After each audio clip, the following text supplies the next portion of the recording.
Welcome to Burlap Teachers. Enjoy the video. You begin by acting now.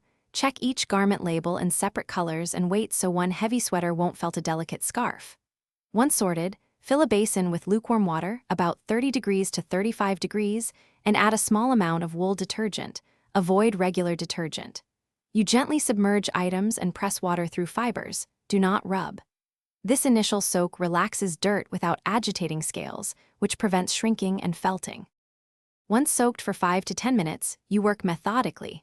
Lift and press the garment, letting water pass through, so stains loosen without friction. Make sure to change rinse water once or twice using the same lukewarm temperature to avoid shock.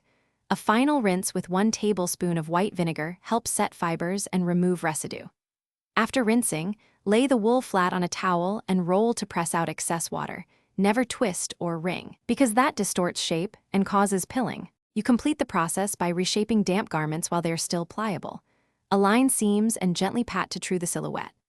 Once done, place items flat on a rack or towel in a well-ventilated area away from direct heat or sun, flipping once after a few hours for even drying. If a piece feels tight or slightly felted, gently stretch damp areas. If severe shrinkage or matting occurs, stop and consult a professional cleaner to avoid irreversible damage. Thanks for watching. Consider subscribing if this video helped you.